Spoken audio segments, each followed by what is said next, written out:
हम सबका कि हम सब प्रभु यीशु मसीह की पवित्र उपस्थिति में बैठे हैं। वो महान प्रभु है, अनुग्रहकारी है, दया करने वाला, और ना तो अपने लोगों को कभी छोड़ता है, ना कभी अपने लोगों को त्यागता है। आमीन। कितने लोग खुश हैं कि भारत और जो पाकिस्तान का युद्ध था उसके ऊपर विराम लग गया, और बहुत सारे लोग वहाँ पर भी और हमारे भारत देश में भी अभी सुख शांति से रह रहे हैं। कितने लोग आप में से इस चीज़ के लिए प्रभु का धन्यवाद देना चाहते हैं? हमें तो परमेश्वर का धन्यवाद। सब परिस्थितियों को वही हमारा जो परमेश्वर है नियंत्रण करता है। सुप्रियो, आज मैं एक खास विषय के ऊपर आपसे बातचीत करना चाहता हूँ।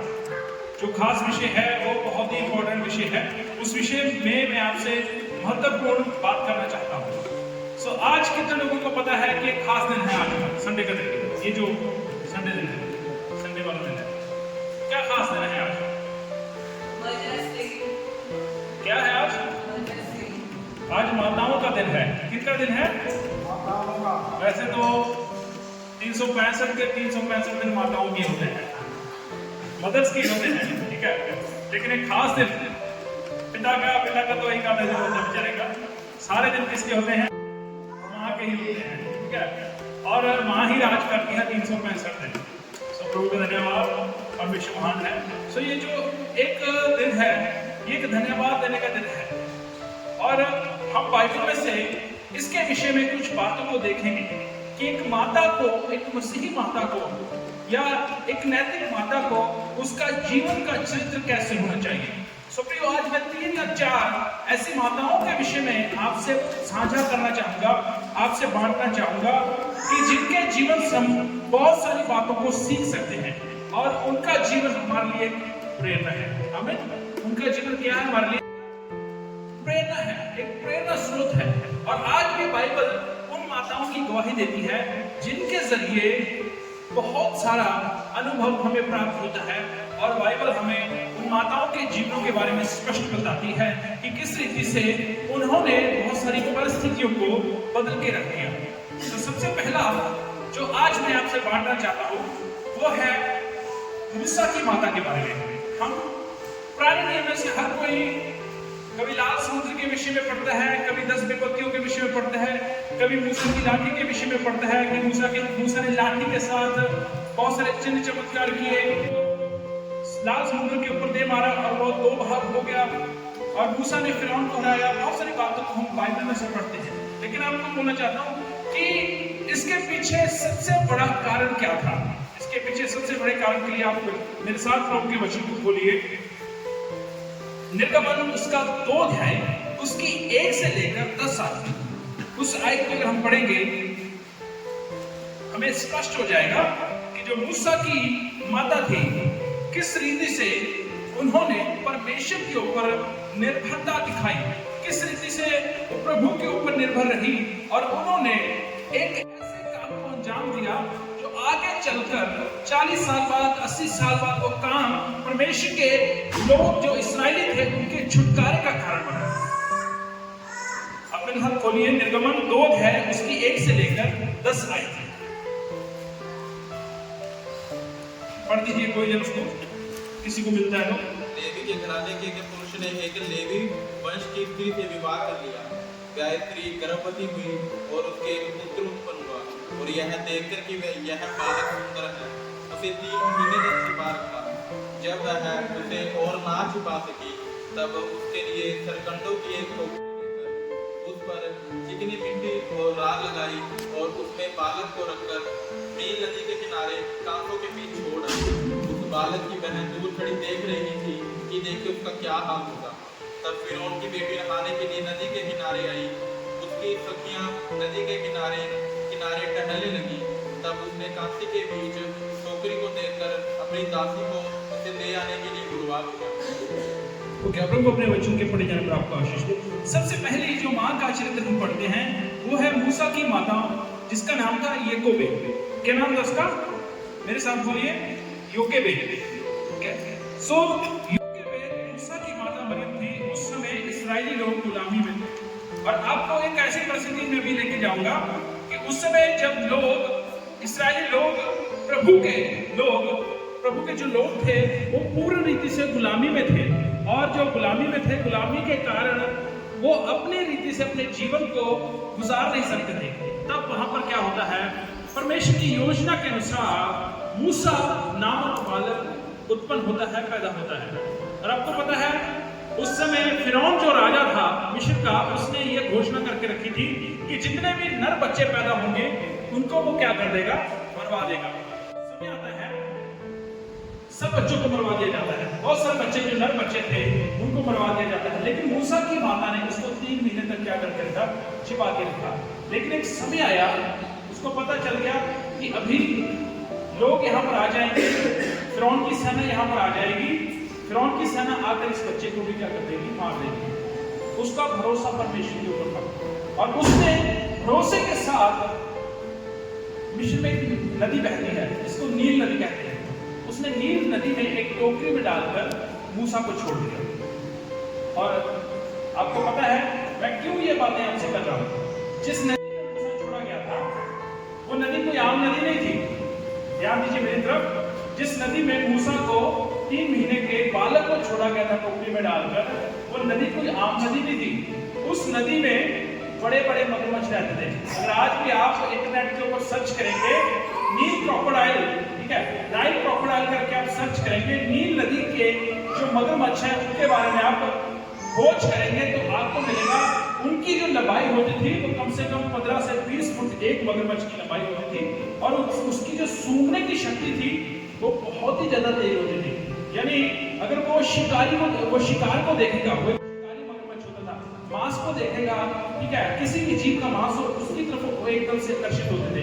और मूसा को उसी समय उसकी माता ने कहाँ छोड़ा, मगरमच्छों के बीच में छोड़ा, नील नदी के बीच में। लेकिन समय आया, परमेश्वर ने उसको महल में पहुंचा दिया, और महल में पहुंचने के बाद मूसा वो व्यक्ति बना जो बहुत समय के बाद अपने लोगों को, जो मिस्र की गुलामी में इस्राएली लोगों को, उनको मिस्र की गुलामी से निकाल के लेके आया। सो प्रियो, पहली जो माता है मूसा की माता योकेबेद, जिसने क्या किया, परमेश्वर के ऊपर अपनी निर्भरता को दिखाया। सो जितनी माताएं आज यहाँ पर बैठी हैं उनको मैं बोलना चाहता हूँ कि आपको प्रभु के ऊपर निर्भर रहना है। संसार के बहुत सारे स्रोत हो सकते हैं, संसार की बहुत सारी बातें हो सकती हैं, लेकिन उनसे भी बढ़कर आपको परमेश्वर के ऊपर भरोसा रखना है। बहुत सारी माताएं हैं जो अपने बच्चों के विषय में चिंता करती रहती हैं, फालतू की चिंता करती रहती हैं। आप अपने बच्चों को प्रभु के हाथ में सौंपें, उनको प्रभु की शिक्षा दें, उनको प्रभु के वचन में पलने बढ़ने दें, और तब जाकर आपके बच्चे मूसा की तरह बहुत सारे लोगों को जो आज आत्मिक की गुलामी में हैं, पाप की गुलामी में हैं, वो पाप की गुलामी से छूट जाएंगे। सो पहली थी मूसा की माता मरियम, जो परमेश्वर के ऊपर निर्भर थी। सो ये है पहला चित्र कि अगर एक माता, मसीही माता मूसा की माता की तरह प्रभु के ऊपर निर्भर रहती है, वो हमेशा अपने जीवन में विजय को देखती है और एक बड़ा कार्य उसके जीवन से हो सकता है। और दूसरा जो चित्र मैं आज आपके सामने बांटना चाहता हूँ वो आपको पहला शमूएल उसका 1 अध्याय और 2 अध्याय के बीच में मिलेगा। वो थी शमूएल की माता हन्ना। शमूएल की माता हन्ना, मेरे साथ बोलिए, शमूएल की माता हन्ना। सो आपको एक बात मैं क्लियर कर देना चाहता हूं कि जब शमूएल की माता हन्ना मंदिर में जाती है, उस समय उसके पास कोई संतान नहीं थे, और वो प्रभु के सामने गिड़गिड़ाकर प्रार्थना मांगती है। क्या करती है? गिड़गिड़ाकर प्रार्थना मांगती है, दुखों में से वो प्रार्थना मांगती है। और जितनी प्रार्थना उसने की, परमेश्वर ने उसकी प्रार्थना का उत्तर दिया, और वो प्रभु से वायदा करती है कि प्रभु, जो संतान तो मुझे देगा, उस संतान को मैं घर में नहीं रखूंगी, बल्कि उसको मैं तेरे भवन के लिए सौंप दूंगी, और वो संतान केवल और केवल तेरी ही सेवकाई में आएगा। और वो संतान को उसने बाद में प्रभु की सेवकाई के लिए भी सौंपा। सो ये था एक ऐसी माता जो पूर्ण रीति से परमेश्वर के ऊपर अपना भरोसा टिका के रखी हुई थी। मेरे प्रियो, जब माताएं यहाँ पर बैठी हैं, मदर्स यहाँ पर बैठी हैं, मैं आपको बोलना चाहता हूँ कि आपके जीवन में भी हन्ना की तरह अलग अलग दुख हो सकते हैं, पीड़ा हो सकती है, टूटापन हो सकता है, बिखरापन हो सकता है, या अकेलापन हो सकता है। लेकिन उसके बीच में भी परमेश्वर ने आपके लिए एक खास उद्देश्य रखा है। हन्ना को परिवार में कोई उद्देश्य नहीं मिला, हन्ना को समाज में कोई उद्देश्य नहीं मिला, लेकिन उसने अपने आप को प्रभु के घर के लिए समर्पित किया। प्रभु के भवन में आकर उसने प्रार्थना करनी शुरू की। उस समय अपने जीवन का उद्देश्य उसने ढूंढा। सुप्रियो, अगर आप माताएं यहाँ पर बैठी हैं, आपको अपने जीवन का उद्देश्य नहीं मिल रहा है, तो आप प्रभु की जो बेटी हन्ना है उसकी तरफ देखें, जिसने शमूएल को एक नबी करके जन्म दिया। और शमूएल वो था जो इस्राएल का पहला भविष्यद्वक्ता या पहला नबी बना, और वो लोगों का न्याय करता था। और उसने ही इस्राएल का पहला राजा होने के लिए शाऊल को अभिषेक किया था, और उसने ही दाऊद को भी क्या किया था? अभिषेक किया था। सुप्रियो, हो सकता है कि आपके जीवन में परमेश्वर ऐसे शमूएल को उत्पन्न करना चाहता हो आत्मिक तौर पर, कि जिसके द्वारा और बहुत सारे लोग प्रभु की उपस्थिति में आने पाए और बहुत सारे लोग प्रभु के सेवक बनने पाए। तो आप हन्ना की तरह दृढ़ विश्वास रखें। समाज आपको क्या कहता है, परिवार में आपको क्या कहा जाता है, प्रभु के कारण, प्रभु के कारण मैं बात कर रहा हूँ, प्रभु के कारण आपको समाज और ये परिवार, आपका परिवार क्या कहता है, उसकी चिंता आप मत करें। आप केवल और केवल प्रभु की ओर ताकें, उसकी ओर निहारें, अपनी आंखें आप प्रभु की ओर टिका के रखें। बाइबल में भजन संहिता 121 उसकी एक आयत में लिखा है कि मैं अपनी आंखें पर्वत की ओर उठाऊंगा, मेरी सहायता कहां से आएगी? मेरी सहायता मेरे यहोवा परमेश्वर की ओर से आएगी, जो जमीन और आसमान का बनाने वाला है। हन्ना ने जान लिया था कि वो कोई साधारण प्रभु के आगे प्रार्थना नहीं कर रही, वो जमीन और आसमान के बनाने वाले जिंदा यहोवा के आगे क्या कर रही है? प्रार्थना कर रही है। अगर माताएं अपने बच्चों के लिए यहाँ से प्रार्थना करनी शुरू कर दें, तो भवन बदल जाएंगे, समाज बदलना शुरू हो जाएगा, परिवारों की परिस्थितियां जो बदलनी शुरू हो जाएंगी। तो मेरे प्रियो, ये दूसरा चरित्र है शमूएल की माता हन्ना को। याद रखें कि शमूएल की माता हन्ना ने किस प्रकार से समाज में नहीं, परिवार में नहीं, बल्कि प्रभु में आकर या प्रभु के भवन में आकर अपने जीवन का उद्देश्य ढूंढा। और तीसरी जो माता के बारे में जिक्र करना चाहता हूं, दो माताएं हैं जिनके बारे में मैं जिक्र करना चाहता हूं, और वो बहुत ही ज्यादा महत्वपूर्ण है। पिछले दिनों के बीच में प्रभु के दास डॉक्टर आचार्य विकास मैसी ने एक वीडियो रिलीज किया था, उन्होंने परपेतुआ करके एक जवान बहन के बारे में। 1900 साल पहले इस बहन का वो बहन इस संसार में आई, 1900 साल पहले की बात है। और लगभग जब प्रभु यीशु मसीह के लोगों को सताया जा रहा था, रोम के लोग प्रभु यीशु मसीह के लोगों को सताए जा रहे थे, उस समय के बीच में परपेतुआ करके एक शाही घराने से, एक बहुत अच्छे पढ़े लिखे घराने से, पढ़े लिखे परिवार से संबंधित ये बहन प्रभु के पास है, जिसका नाम परपेतुआ था। उसके ऊपर डॉक्टर आचार्य विकास मैसी ने एक वीडियो में रिलीज की है, आप उस वीडियो को देख सकते हैं। उस वीडियो में बहुत सारी बातों को स्पष्ट रीति से बताया गया है कि किस रीति से जब उसने प्रभु यीशु मसीह को अपना व्यक्तिगत उद्धारकर्ता ग्रहण किया, उसके बाद उसका बहुत सारा विरोध हुआ, उसके घर से विरोध शुरू हुआ, उसके समाज से विरोध शुरू हुआ, और उसको कैद कर लिया गया राजा की तरफ से, और सैनिकों ने उसको धमकियां दी, और यहाँ तक कि उसके पास 1 साल का छोटा बच्चा था।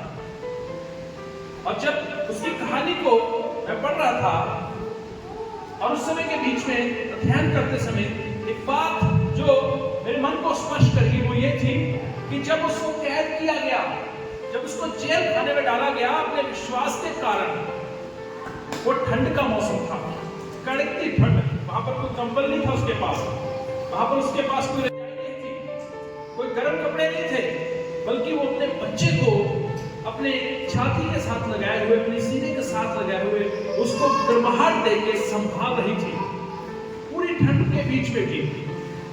बार बार लोग उसके पास आते थे, अधिकारी उसके पास आते थे, और जहां तक कि उसका पिता भी उसके पास आया और बोला कि प्रभु यीशु मसीह के कारण अगर तू दुख झेल रही है तो इस यीशु मसीह का इनकार कर दे बेटी, तू आ जा, अपने बच्चे का ध्यान रख और हमारा भी ध्यान कर, क्योंकि तुम्हारी बेटी है और ये तेरा बच्चा है।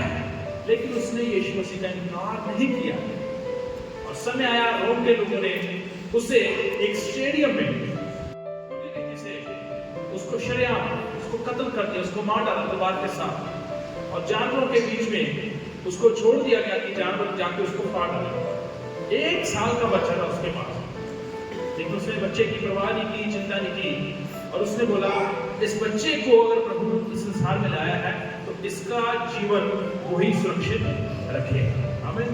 तो उसके बाद उसको मार दिया गया, लेकिन उसने यीशु मसीह का इनकार नहीं किया। सो ये तीसरी माता के बारे में मैं आपको बताना चाहता हूं कि जिसने यीशु मसीह के कारण दुख उठाया, लेकिन अपने विश्वास का कभी भी इनकार नहीं किया। समाज में अपने विश्वास का इनकार नहीं किया। बहुत सारे लोग हैं प्रभु यीशु मसीह में आते हैं, प्रभु यीशु मसीह के आने के कारण यीशु मसीह ने साफ बोला है कि जो मेरे पीछे आएगा वो दुख उठाएगा, वो सूली उठाएगा, मेरे नाम के कारण उसको निंदा सहनी पड़ेगी, मेरे नाम के कारण लोग आपका विरोध करेंगे। ठीक है, मैं यहाँ से खुलकर आपको स्पष्ट प्रचार कर रहा हूँ जो बाइबल में लिखा हुआ है।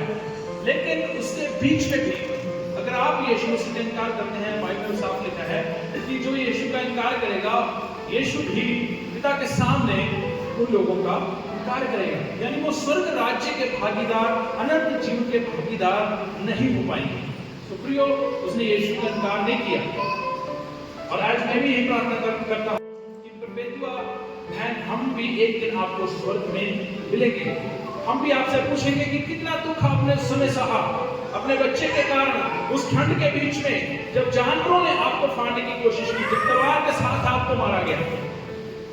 तो प्रियो, उस माता ने यीशु का इनकार नहीं किया, और आज वो माता बहुत सारी स्त्रियों के लिए प्रेरणा है कि जिसके कारण बहुत सारे लोग अपने विश्वास में दृढ़ रह सकते हैं। एक और माता के बारे में जो मैं बात करना चाहता हूँ, पिछले दिनों के बीच में 23 अप्रैल था, जयपुर के बीच में एक बहुत बड़ा कार्यक्रम आयोजित किया गया पंडिता रामाबाई के जन्मोत्सव के विषय में। और वहां पर ऋषिदास ने दास भट्टाचार्य विकास में इसने बहुत सारी बातों को उनके विषय में बोला था, और मैं आपको बहुत वो बात बोलना चाहता हूं कि उनके जीवन को पढ़कर मुझे भी बहुत सारी प्रेरणा मिली। पंडिता रामाबाई, आप इंटरनेट के ऊपर सर्च कर सकते हो कि किस रीति से उन्होंने हमारे लिए एक बहुत बड़ी मिसाल रखी है। बचपन में उनको दुखों का सामना करना पड़ा, पढ़ी लिखी थी, बचपन में ही, छोटी उम्र में ही उनके माता पिता चल बसे इस संसार से, और उसके बाद उनकी शादी हुई। शादी के बाद उनके पति का भी देहांत हो गया, और उनके पास एक छोटी बच्ची थी। और उसके बाद वो इंग्लैंड में अपनी पढ़ाई करने के लिए जाती हैं, तो वहां पर कुछ अच्छे मसीही भाई बहन उनको मिलते हैं। कौन से भाई बहन? कौन से भाई बहन? अच्छे मसीही भाई बहन, जो यीशु मसीह का चरित्र जिनके पास था, अच्छे मसीही भाई बहन को मिलते हैं।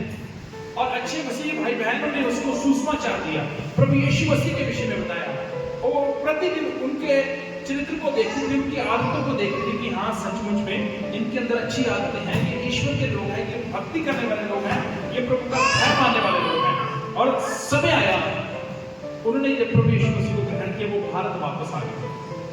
वो भारत वापस आई, भारत वापस आने के बाद वो खुद एक अनाथ थी, खुद एक विधवा थी। 2 दर्शन के मन में प्रभु ने डाले कि आज के बाद तू बहुत सारे अनाथों की माता कहलाएगी, आज के बाद तू बहुत सारी विधवाओं को, उनके जीवन स्तर को सुधारेगी, उनके जीवन को तू सही करेगी। और उन्होंने निर्णय को लिया, बहुत सारी अनाथों की उनको माता कहा जाता है, और बहुत सारी विधवाओं की बहन उनको कहा जाता है, क्योंकि विधवाओं को और अनाथों का जो जीवन स्तर था उन्होंने सुधारा। अगर उस समय के बीच में अगर बहुत सारे अनाथ गलत रास्ते पर चले जाते हैं, विधवाएं गलत रास्ते पर चले जाते हैं, तो समाज की जो तस्वीर है कुछ और होती, लेकिन उन्होंने उस तस्वीर को पूर्ण रीति से बदला, प्रभु के ऊपर भरोसा करके। आज बहुत सारे अनाथ बच्चे हैं संसार में जिनके पास माता पिता नहीं है, उनको प्रभु यीशु मसीह के प्रेम की जरूरत है। अगर आज आप उनके लिए एक माता बन सकते हो, तो इससे बढ़कर बड़ा काम इस संसार में कोई भी नहीं होगा, क्योंकि बहुत सारे बच्चे होंगे जो प्रभु के रास्ते पर आएंगे, बहुत सारे बच्चे होंगे, अनाथ बच्चे, जो प्रभु यीशु मसीह के सही मार्ग पर आएंगे और उद्धार के मार्ग पर चलकर समाज की सेवा कर पाएंगे। सुप्रियो, पूर्ण रीति से इस संसार की तस्वीर बदल दी और उनको अनाथों की माता कहा जाता है। आज मैंने 4 माताओं के विषय में आपसे बात की। पहला मूसा की माता के विषय में, जो मुसीबत को देखकर भागी नहीं, बल्कि मुसीबत के बीच में उसने अपना भरोसा किसके ऊपर रखा? अपने यहोवा परमेश्वर के ऊपर टिका के रखा। और उस भरोसे के साथ ही उसने अपने पुत्र को, मूसा को मगरमच्छों के बीच में, नील नदी के बीच में छोड़ दिया। और अंत में मूसा महलों में गया और महलों में बढ़ने के बाद और फिर जाने के बाद प्रभु का दर्शन पाकर उसने अपने लोगों को कहां से निकाला? मिस्र की गुलामी से निकाला। तो हो सकता है कि आपके द्वारा एक ऐसा मूसा इस संसार में पल रहा हो। प्रभु के ऊपर भरोसा रखिए अपने बच्चों को। इस संसार में बहुत सारी माताएं चिंता करती हैं, मेरा बच्चा वहां जाएगा, मेरा बच्चा वहां जाएगा, मेरे बच्चे को ये हो जाएगा, वो हो जाएगा। हम हर समय अपने बच्चों के साथ नहीं रह सकते। कौन है जो हर समय अपने बच्चों के साथ रह सकता है? 24 घंटे कौन सी माता है? कौन सा पिता है जो अपने बच्चों के साथ रह सकता है 24 घंटे? कोई नहीं रह सकता। ये संसार उलझा हुआ है, संसार में बहुत सारे खतरे हैं, लेकिन आप अपने जहां पर अपने बच्चों का आपको साथ देना वहां पर दें, लेकिन 24 आवर 24 घंटे बच्चों के साथ आप नहीं रह सकते। इसलिए आप प्रभु के ऊपर निर्भर हो, जैसे मूसा की माता प्रभु के ऊपर निर्भर हुई थी, और उसी रीति से परमेश्वर आपके बच्चों को बचाएगा। और जो उद्देश्य आपके बच्चों के जीवन से प्रभु ने लेना है, पूरा करना है, उस उद्देश्य को प्रभु पूरा करेगा भी। और दूसरी माता जो बाइबल में से मैंने आपको बताई है, वो थी हन्ना, शमूएल की माता, जिसने एक भविष्यद्वक्ता को जन्म दिया और वो इस्राएल का पहला भविष्यद्वक्ता बना, पहला नबी बना, और जो लोगों का न्याय करता था। उसने शाऊल को, उसने दाऊद को अभिषेक किया तेल के साथ, ताकि इस्राएल की राजगद्दी पर बैठे, लोगों की अगुवाई करें, लोगों को सही व्यवस्था में लेके आए, व्यवस्थित करें, लॉ एंड ऑर्डर को क्या करें? व्यवस्थित करें। तो आज आपके द्वारा किसी शमूएल का जन्म होना बाकी है, कि जिसके द्वारा ये बिखरा हुआ संसार कानून व्यवस्था में आ जाए, टूटे हुए घर कानूनी व्यवस्था में आ जाए, सही व्यवस्था में आ जाए। लेकिन अगर आज आप अपने जीवन को प्रभु के हाथ में सौंपते हैं, ये तभी संभव हो पाएगा। और उसके बाद फिर मैंने बात की थी परपेतुआ के विषय में। वो बहन 1900 साल पहले जो संसार में आई और छोटी उम्र के, सिर्फ 22 साल की उम्र में प्रभु के पास चली गई। 22 साल की उम्र में उसने अपनी कुर्बानी प्रभु यीशु मसीह के नाम की खातिर दे दी। एक उसके साथ उसका एक छोटा बच्चा था, 1 साल का। तो प्रियो, उस बहन की कुर्बानी को याद रखें कि जिसकी कुर्बानी के जरिए बहुत सारे लोग आज हम अपने विश्वास में मजबूत खड़े रह सकते हैं। सो आज प्रभु आपको वो माता बनाना चाहता है कि आप अपने विश्वास में मजबूत बने रहें, दृढ़ रहें। मुसीबतें आए, समाज आपको क्या कहता है, संसार आपको क्या कहता है, उस चीज की चिंता ना करें। और उसके बाद मैंने बात की है पंडित रामाबाई के विषय में, जिन्होंने अनाथों को अपनाया, विधवाओं को रास्ता दिखाया। बहुत सारे अनाथों की वो माता कहलाती। जो परिस्थितियां उसने अपने जीवन में देखी थी, उन परिस्थितियों से वो उसने परमेश्वर को कोई शिकायत नहीं की, बल्कि उसने बोला कि यही मेरा उद्देश्य है। प्रभु, अगर मैं अनाथ हुई बचपन में, अगर मैं विधवा हुई, लेकिन मैं किसी को भटकने नहीं दूंगी, मैं सबको सही मार्ग और सही जीवन का उद्देश्य ढूंढ कर दूंगी। उन्होंने इस प्रकार से किया। आज बहुत सारी माताओं को प्रभु बोल रहा है कि वो बहुत सारे अनाथ बच्चों की माताएं बने, उनको प्रेम दिखाएं। आप अपने बच्चों को ऐसे स्थानों में लेके जा सकते हैं, या आपके आस पड़ोस में ऐसे बच्चे होंगे जिनके माता नहीं होंगे, या जो सिंगल पेरेंट्स होंगे, उनके साथ समय बिताइए, उनको प्रभु के विषय में बताइए, उनके साथ आप अपनी जो हाव भाव हैं उनको प्रकट कीजिए, उनकी जरूरतों को पूछिए, उनको प्रेम दिखाइए, स्नेह दिखाइए। क्या पता आपका छोटा सा प्रेम या छोटा सा स्नेह उनके लिए आशीष का कारण है, और वो बच्चे आगे चलकर समाज की अच्छी सेवा करें, और क्या पता आगे चलकर वो पंडित रामाबाई की तरह प्रभु की बड़ी सेवा को कर सके। आमीन। सो एक बार फिर मैं इस खास दिन के ऊपर जितनी माताएं बैठी हैं उनको हैप्पी मदर्स डे बोलता हूँ।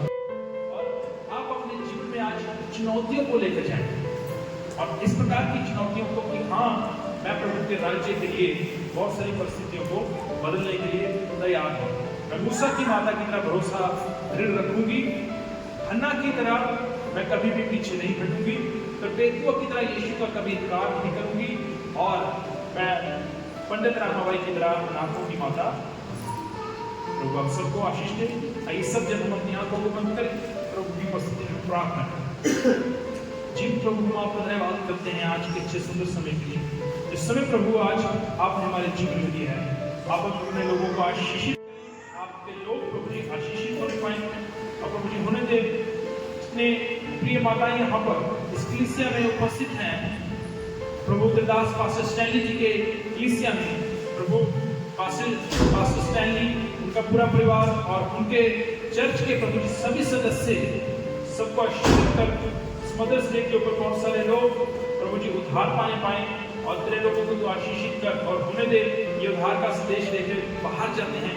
बहुत सारे लोग उनके जीवनों की तरह परिवर्तित होने पाए। अपने लोगों को प्रताप के साथ इस्तेमाल कर सबकी कमी घटी को पूरा कर, जरूरतों को पूरा कर। प्रभु यीशु मसीह के नाम से प्रार्थना मांगते हैं, आमीन।